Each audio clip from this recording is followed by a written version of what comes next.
this has nothing to do with physical therapy compact, correct? That is correct. Okay, just making sure everybody knows that.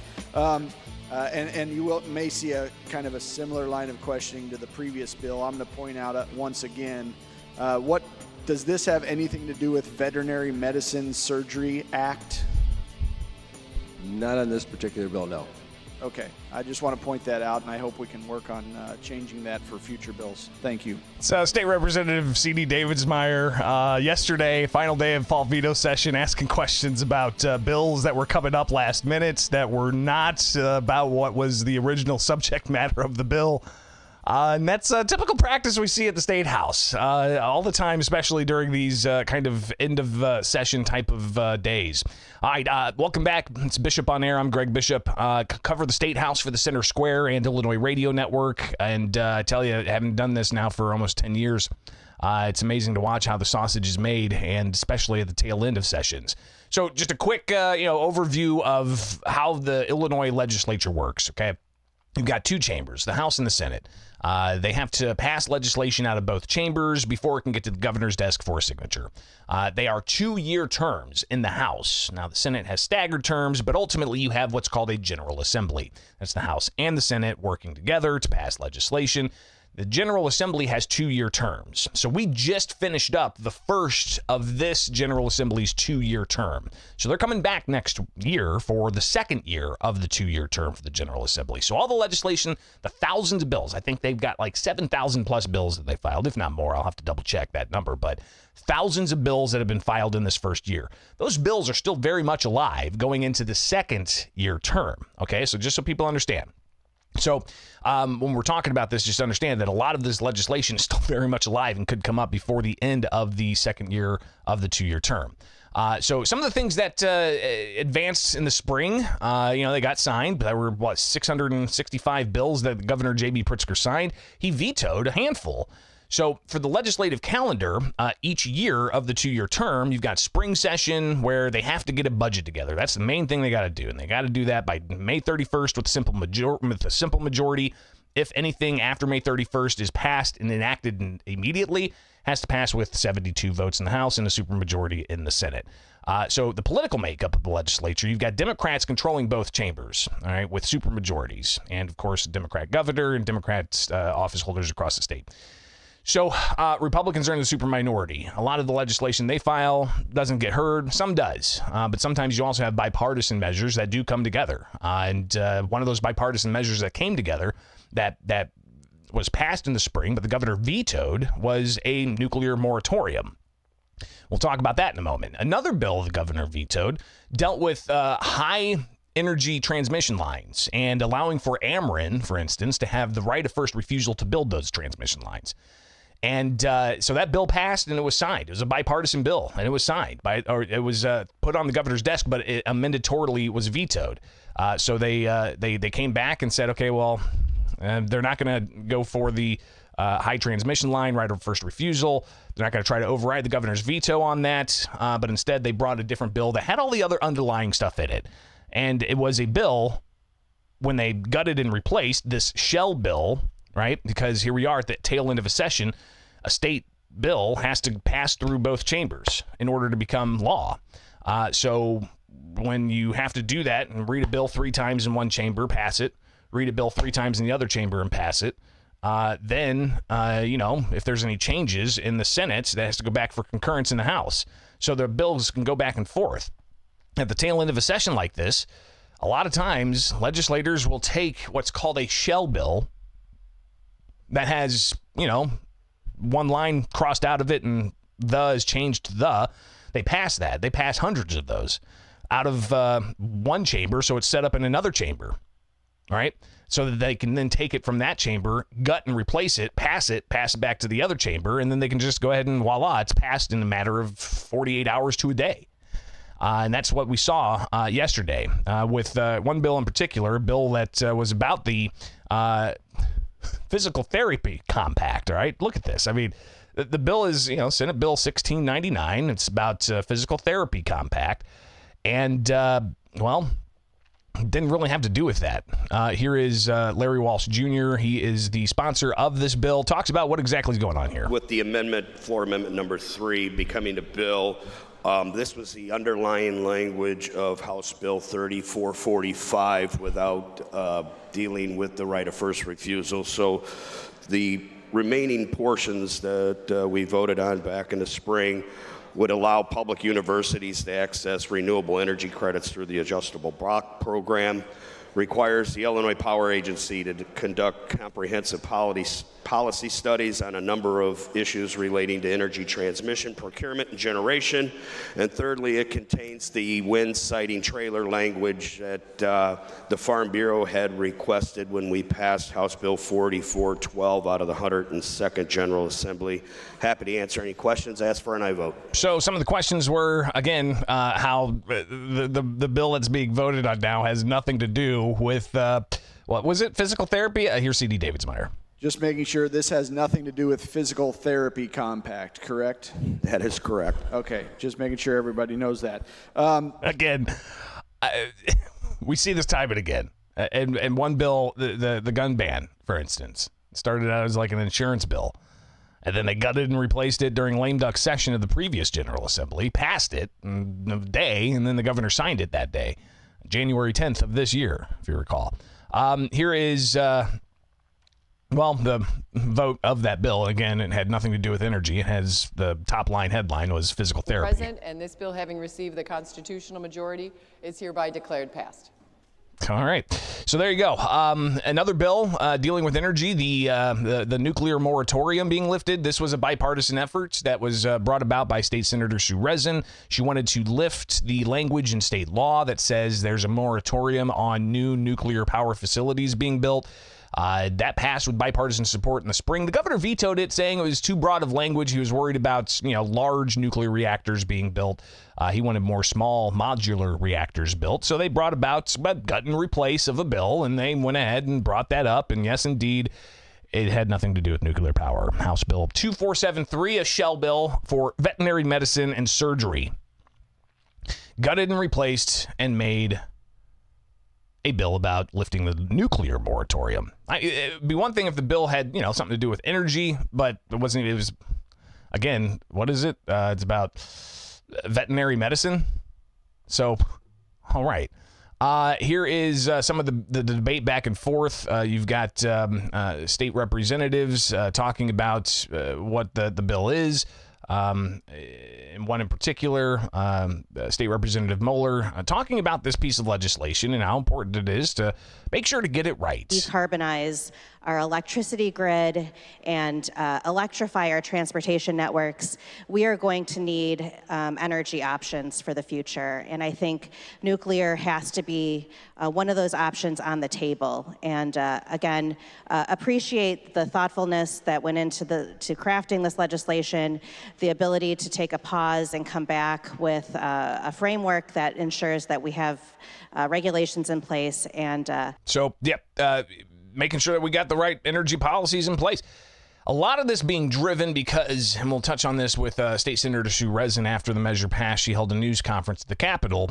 You've got a lot of this being pushed because the state policy says we got to close coal-fired power plants by 2040 or 2045. And with that, what are you going to do to the electric grid? How reliable is it going to be? Just going to rely on wind and solar? The sun doesn't always shine. The wind's not always blowing. What are we going to do for baseload energy? You've got coal-fired power plants that have that baseload energy. Nuclear power plants have that baseload energy, but there's a moratorium on building new ones. We have these big, huge ones that are decades old that have gotten taxpayer subsidies in the past, mind you. So I think that, there's concerns on both ends. The environmental concern about what to do with the waste and also the taxpayer cost or the ratepayer subsidies that might have to go out for all of this. So clearly there's substantial questions about it, but still bipartisan support. However, again, C.D. David Meer needed to make sure to point out that people are clear that they're voting on a bill about nuclear energy, not about what was it again? And you may see a kind of a similar line of questioning to the previous bill. I'm going to point out once again, what does this have anything to do with Veterinary Medicine Surgery Act? Not on this particular bill, no. Okay, I just want to point that out, and I hope we can work on changing that for future bills. Thank you. Again, maybe change the shell bill process, or instead maybe changing the big board so it doesn't confuse people when they go to vote. All right, back to the substance of the bill, though. Nuclear moratorium being lifted. This is just one of the many things they were taking up yesterday during the final day of fall veto session. Ann Williams, she very much is a advocate for protection of the environment and looking at green energy. She supports this lifting of the nuclear moratorium. I, too, voted against the original proposal, but today I will be voting in support, and not just because of my utmost respect for the sponsor. I am hopeful we will not need this proposal, and that technology advances and solid policy decisions around the energy space will preclude the need to develop additional nuclear power.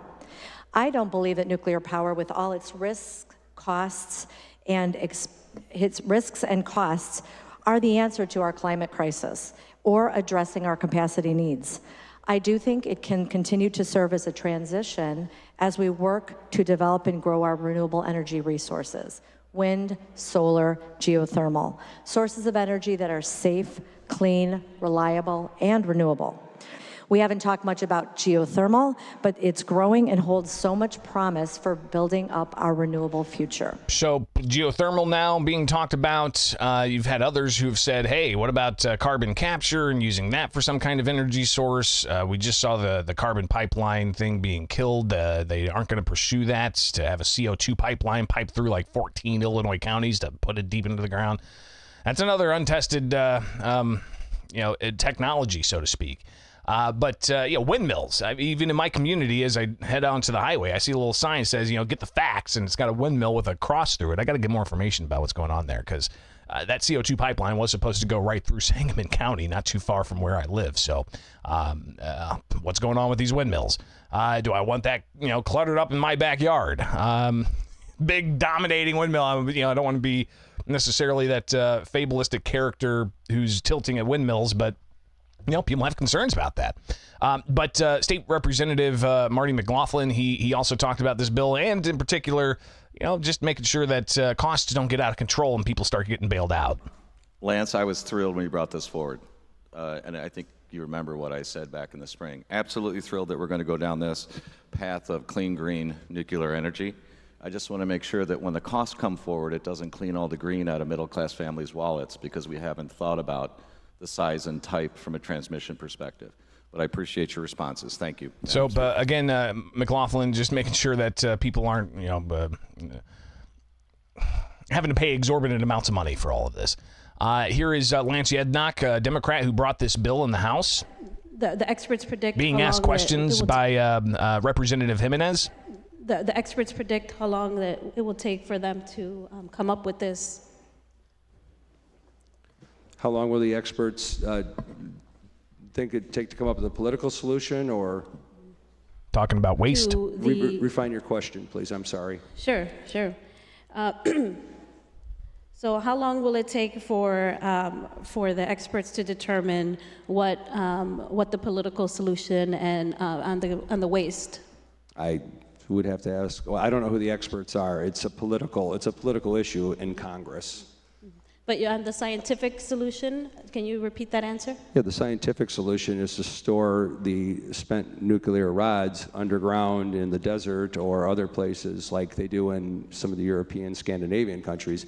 It is a proven technique to keep that from harming anybody, because it is not a liquid waste. It is a solid fuel rod.